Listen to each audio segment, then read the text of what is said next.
All right, hi everybody. So in this video, I want to introduce the idea of what the contrapositive of a statement is and see how we can use that to introduce a different way of proving conditional statements other than direct proof that we've been doing. So if we're working with a conditional statement of the form if P, then Q, and we want to prove this, then what we can do is consider the contrapositive of this statement. So for the contrapositive, we flip the hypothesis and the conclusion and we negate each of them. So in other words, the contrapositive of if P, then Q is if not Q, then not P. And so we'll show how this is logically equivalent to the original statement in a second. But just be clear, you do not confuse this with the converse of a statement. So the converse of a statement is simply interchanging the conclusion and the hypothesis and not negating them. And we can also see that the converse of a statement is not logically equivalent to the original statement. So let's consider a couple of examples. So if we have the conditional statement, if you eat all your vegetables, then you can have your dessert. So our P here is you eat all your vegetables, and the Q is you can have dessert. So the contrapositive of this would be a conditional statement where we flip Q and P and negate each of them. So we're going to take the conclusion here, which is you can have dessert. That comes first and we negate it. So we begin by saying, if you are not allowed to eat dessert, then that means the opposite of what the original hypothesis is. So then that is going to tell us that you did not eat all of your vegetables. And you might just think about this context and convince yourself that these two statements are logically speaking equivalent to each other. So when one of them is true, the other one has to be true. When one of them is false, the other one is also false. And the converse of this statement would just simply switch P and Q. So it would say, if you can eat dessert, then that means you ate all of your vegetables, and we'll show that this is not, it may seem equivalent to the original statement, but it's not. So that is the difference between a contrapositive and a converse statement. We're going to be working with contrapositives today. So we've been talking about the distinction between the contrapositive and the converse of conditional statement, if P, then Q. So let's take a look at truth tables comparing all of these statements to determine which might be equivalent to the other. So we've got, first of all, given to us the truth table for the original conditional statement. And so for this, just recall, the only way a conditional statement is false is if the hypothesis is true, but then that person lied and they don't deliver on the conclusion is false. So let's now compare what might be happening with the contrapositive. So the contrapositive is if not Q, then not P. So what would not Q look like? We're going to negate the column for Q. So if Q is true, then the negation of Q is going to be false. And if Q is false, then negation would be true. We're going to negate that to get a false, and then we negate the last one to be true.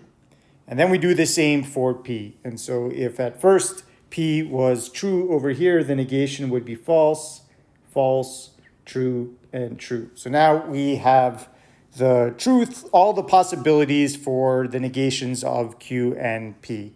And so now when we're looking at this conditional statement, we're going to use the same truth evaluation here, meaning that if the hypothesis is true and looking at the bottom, the conclusion is true, this would be true. And the only way a conditional statement, recall, is going to be false is when the hypothesis is true, but the conclusion is false. So we would get a false over here, and these both would be true. And let's see what happens if we construct a truth table for the converse of this statement. So now we're going to flip around the role of the hypothesis and the conclusion. So for this one, we would say if Q is true, then P is true. Well, that would be a true statement. And if we have that the hypothesis is false, but the conclusion is true, that would also be a true statement. And in this case, this is the one condition that would give us a false conditional statement. So if the hypothesis Q is true, but the conclusion P is not true, then that would be a lie. So this would be false. And on the bottom, we have true.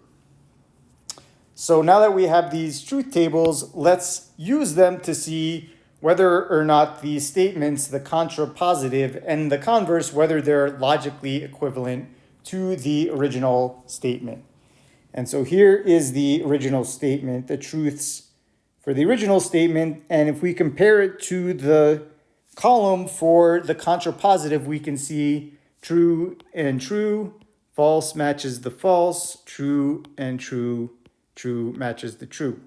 So this is a true statement, that being the original statement and the contrapositive are logically equivalent to each other, meaning no matter what combination of true and falses we have with P and Q, if the conditional statement is true, then the contrapositive is going to be true. And if the conditional statement is false, the contrapositive is also false. So we get the same outcome in both of these statements.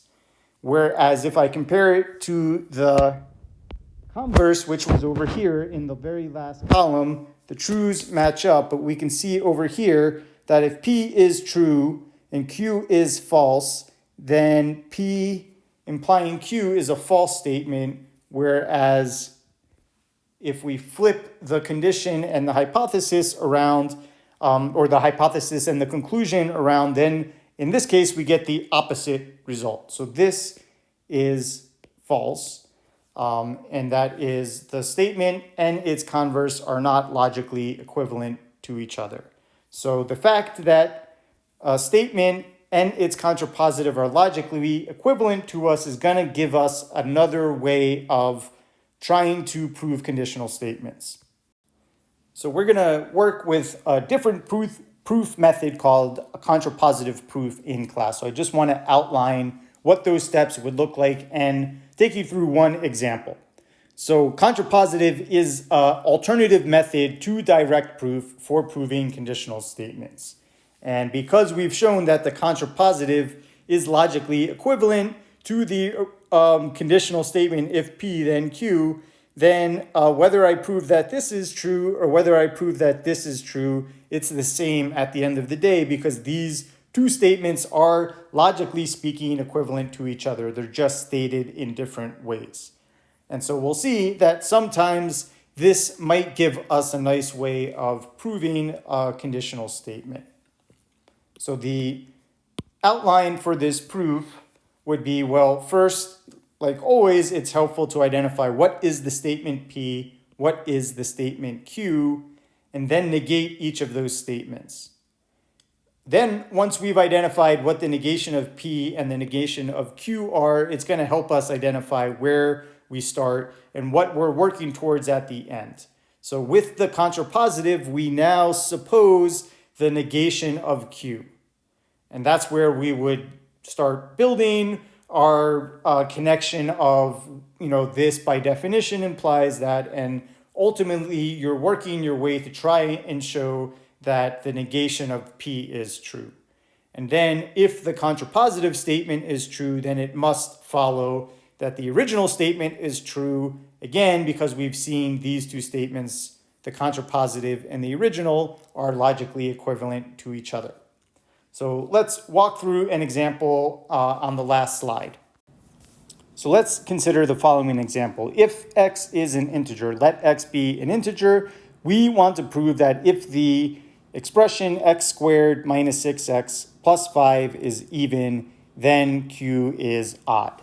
So regardless whether we're doing direct or contrapositive proof, it would be useful here to just note that we have our statement P is x squared minus 6x plus 5 is even, and we have a statement Q, which is x is odd.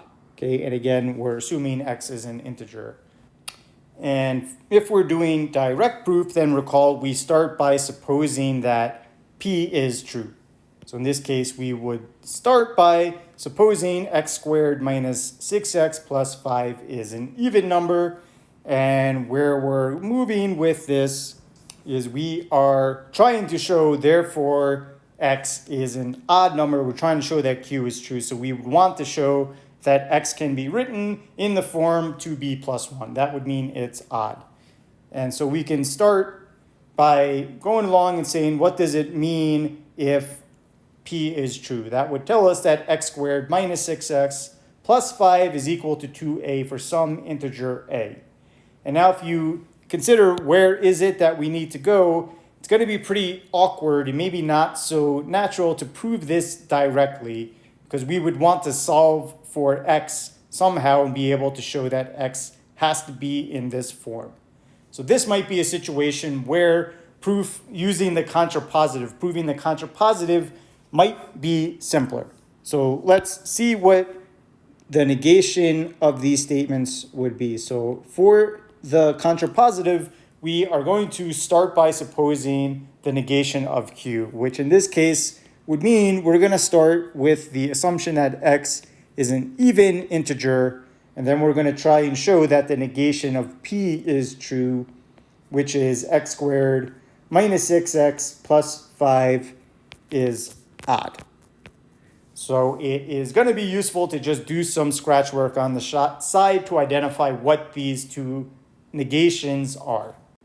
And so for the contrapositive, we start by assuming the negation of Q. So in this case, we suppose x is even.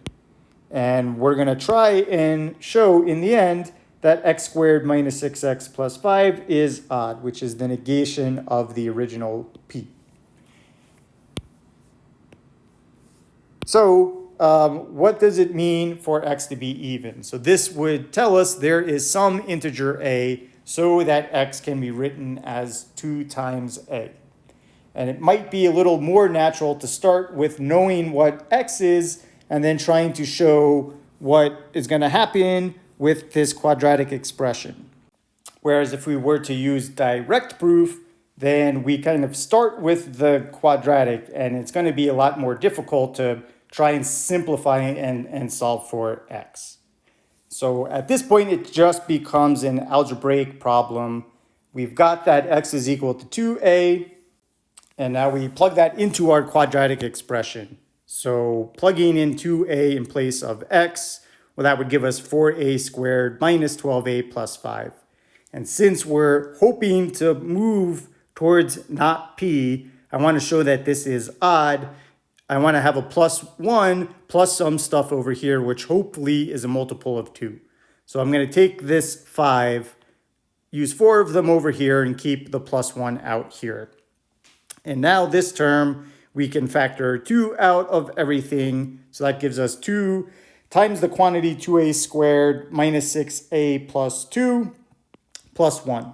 And this is now an integer that we can call b. Since a is an integer, I know that this expression we'll call b is an integer. So now we've taken this quadratic expression and we've written it as 2 times an integer plus 1. Great. That tells us that x squared minus 6x plus 5 has to be odd because it can be written as 2b plus 1, where b is some integer. So now we've just proven the contrapositive, namely, if not q is true, then we know that it must follow that not p is true. And since the contrapositive is logically equivalent to the original statement, that therefore proves that if p is true, x squared minus 6x plus 5 is even, then we know that x is odd. And let's just try and unpack why these two statements, the original and the contrapositive, are logically equivalent. So if we've shown that if x is even, then we know that this expression is odd. So what happens if instead if we know that this expression is not odd, if this expression is even, well then that is definitely going to guarantee that x is odd. Because again, if x were even, it couldn't possibly be true that this is even. If x is even, then we know that this thing is odd. So if this thing is not odd, if this thing is even, that tells us that therefore x must be odd. And our proof is done. So we'll do some more practice in class looking at some statements that we can prove using contrapositive proof.